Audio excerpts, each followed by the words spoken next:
به نام خدا با تقدیم سلام و خسته نباشید خدمت همه شما شاگردای عزیز. خدا کنه همتان خوب و صحتمند باشید. درس گذشته را تکرار کرده باشین، کارخانگی را منظم حل کرده باشین و امروز آمادگی داشته باشین به درس جدید ما.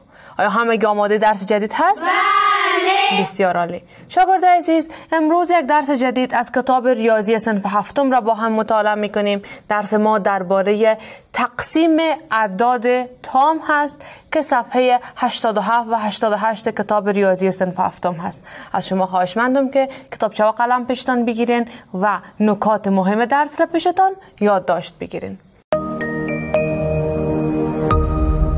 برای حمایت از ما چینل بیگم اکادمی را سابسکرایب کنید و سپس زنگوله را فشار دهید تا به تمام ویدیوهای درسی ما دسترسی داشته باشید و از آنها مستفید شوید. شاگرد عزیز، ما روز پیش درباره ضرب اعداد تام خواندیم، با ضرب علامه ها آشنا شدیم و روی این موضوع بحث کردیم که چطور میتونیم علامه ها را که هم نوع یا مختلف نوع باشن در همدیگه ضرب کنیم. امروز همین موضوع را روی تقسیم هم کار میکنیم. در تقسیم اعداد ما همچنان باید اول اعداد را تقسیم کنیم و علامه هاش را در نظر بگیریم. علامه ها را هم بالای یکدیگر تقسیم کنیم. یعنی علامه مثبت بالای مثبت تقسیم میشه، علامه مثبت بالای منفی، منفی بالای منفی و منفی بالای مثبت. 4 قسم می باشه سوالات و برای ما امی حالت را ارائه میکنه که ما میتونیم با در نظر گرفتن علامه ها اونا رو با هم دیگه تقسیم کنیم، بعد اعداد را تقسیم کنیم و حاصل تقسیم را به دست بیاریم. خب شاگرد عزیز، من یک موضوع بسیار ساده و آسان در درس امروز براتون میگم. اگر شما درس گذشته را تکرار کرده باشین و ضرب اعداد را یاد گرفته باشین، امروز تقسیم براتون بسیار آسان هست، چون امو شکلی که ضرب می باشه امو شکل تقسیم هم هست. با امو شکلی که سوالات را ما در ضرب اعداد کار میکردیم، در تقسیم اعداد تام هم امو قسم کار میکنیم. یعنی وقتی که ما میخوایم اعداد را بالای همدیگه تقسیم کنیم، اگر یک عددی که علامه مثبت داره را ما تقسیم میکنیم بالای یک عددی که علامه مثبت داره، یعنی مثبت تقسیم مثبت، با امو قسم که ضربش بود در ضرب اعداد تام گفتیم علامه ها رو در نظر میگیریم، بالای هم ضرب میکنیم. حالا هم به همون شکل علامه ها رو بالای هم دیگه تقسیم میکنیم. مثبت تقسیم مثبت، بعد اسمیه مثبت، مثبت تقسیم منفی، نتیجه ما منفی هست. منفی تقسیم مثبت، نتیجه ما منفی هست. منفی تقسیم منفی، نتیجه ما مثبت هست. یعنی در تقسیم اعداد تام، در صورتی که اعداد ما دارای علامه های مشابه باشه، هم علامه باشه، صورت یا مخرج هم علامه باشه، یا گفتم میتونم اگر به صورت کسری در نظر نگیریم، به صورت جزء اول تقسیم جزء دوم تقسیم در نظر بگیریم، باز هم میگم که در نتیجه جواب ما، حاصل ما، یا گفتم میتونم خارج قسمت ما به صورت چی میایه؟ به صورت عدد میایه که علامه هایش به اینی شکل میباشه. منفی با هم دیگه مختلف نوع باشه، نتیجه ما منفی هست. بالا با هم دیگه هم نوع باشه، نتیجه ما مثبت هست. تقسیم اعداد به شکلی که صورت و مخرج هر دوش هم علامه باشه، خارج قسمت ما دارای عین علامه می باشه، یا حاصل تقسیم ما دارای عمو علامه که علامه مثبت هست می باشه. اگر اعداد ما هر دوش علامه هاش منفی باشه، نتیجه ما باز هم مثبت هست. چرا؟ به خاطر از اینکه تقسیم اعداد هم علامه، نتیجهش یا حاصل تقسیم ما مثبت هست.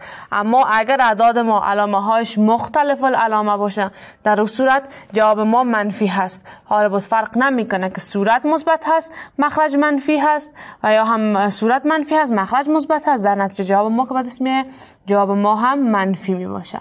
پس شاگردای عزیز، این موضوعات مهم بود که باید درس امروز یاد بگیرین و با این آشنا شوین که چطور میتونیم علامه ها را بالای همدیگه تقسیم کنیم.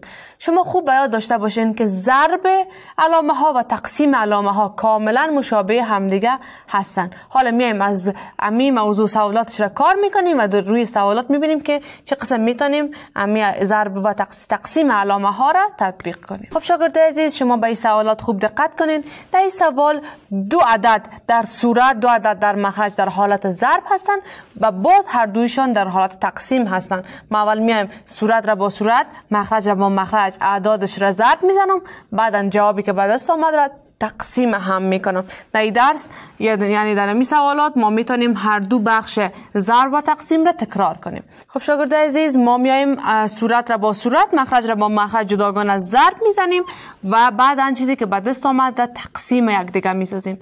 شاگرد عزیز، شما صورت را ببینین، مثبت 4 ضرب منفی 3، دو عدد در حالت ضرب با هم دیگه قرار داره. من اعداد را جداگانه ضرب میزنم، علامه هاش را جداگانه. 4 3 میگم 4 3 میشه 12. علامه از این هست منفی، از این هم هست منفی، منفی ضرب منفی مثبت. یا گفتم میتونم در صورتی که جز اول ضرب و جز دوم ضرب هم علامه باشن، حاصل ضرب ما مثبت میشه. مخرج 2 ضرب 1 میکنم، 2 ضرب 1 منفی ضرب منفی مثبت.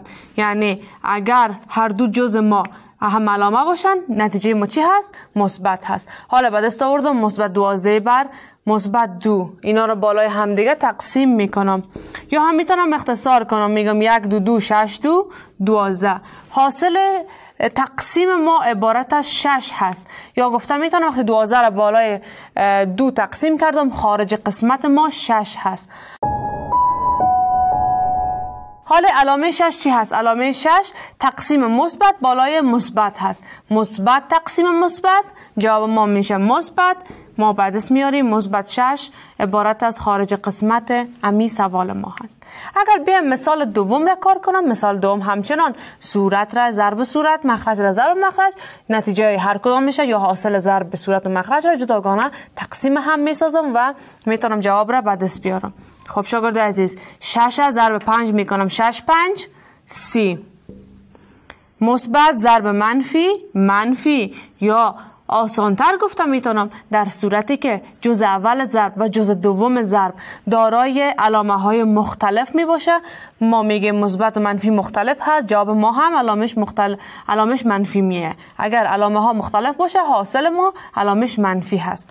در مخرج دارم 2 ضرب 15، 2 را ضرب 15 میکنم، 2 5 در صفرش 1 حاصل، 1 2 2 با 1 حاصل ما میشه 3 30 میشه. مثبت ضرب منفی میکنم، مثبت ضرب منفی. یا هم میگم مختلف العلامه ها در حالت ضرب نتیجهش عبارت از منفی هست. حال منفی 30 با منفی 30 در حالت تقسیم قرار داره. یا 30 را تقسیم 30 میکنم که جواب 1 میشه، یا اینا رو با هم دیگه اختصار میکنم و میگم که جواب ما چی هست؟ 1 هست. نتیجه ما 1 هست. اما اینجا منفی هست، اینجا هم منفی هست. نتیجه ما منفی میشه یا مثبت؟ ما این را از چی میفهمیم؟ از اینکه باید امی علامه صورت و مخرج را تقسیم هم بسازیم. منفی صورت تقسیم منفی مخرج، منفی تقسیم منفی مثبت. ما در کنار 1 نوشته میکنم مثبت.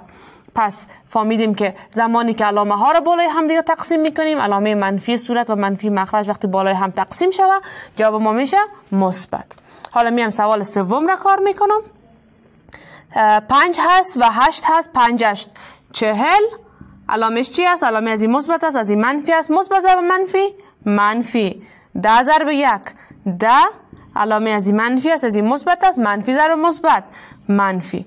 اینجا میتونم اختصار کنم، این صفر را با این صفر خلاص میکنم، مساوی میشه به جوابی که میمونه 4 هست. و بر علاوه که جواب را کشیدم 4، اینجا علامه ما در صورت منفی هست، در مخرج منفی هست. در صورتی که منفی در صورت، منفی در مخرج داشته باشیم، هم علامه هستن، جواب ما میشه مثبت. یا گفتم میتونم منفی تقسیم منفی مثبت.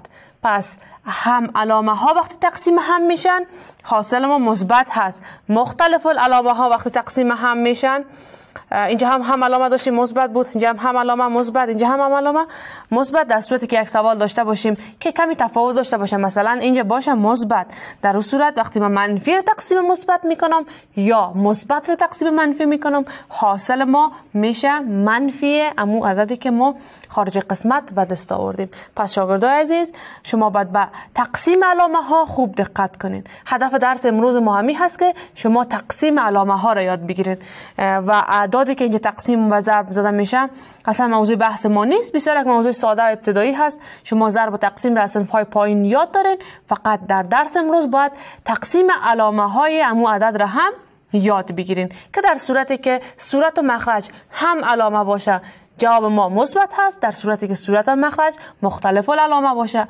در اون صورت جواب ما منفی هست. پس این بود موضوعات درس امروز ما که درباره تقسیم اعداد بالای همدیگه خواندیم و این اعداد ما کدام اعداد است؟ اعداد تام هست. اعداد تام را گفتیم بر علاوه اعداد مثبت اعداد منفی هم شامل میشه. یعنی منفی 6 هم یک عدد تام هست، مثبت 2 هم یک عدد تام هست.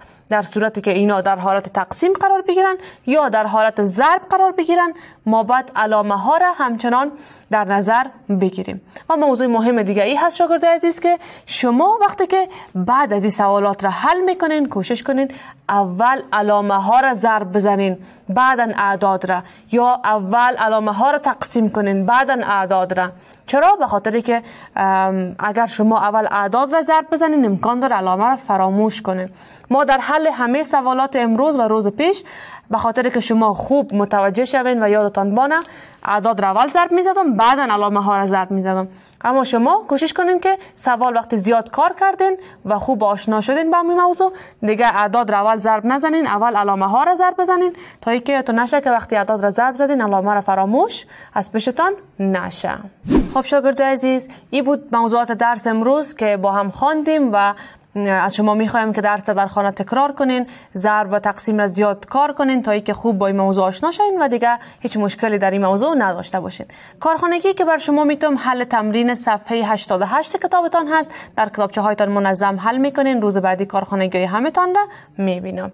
تا درس بعدی و یک موضوع جدید همه شما را به خداوند بزرگ و بی‌نیاز میسپارم. خدا نگهدارتان. قبل از آغاز درس بعدی وقفه کوتاه میگیریم.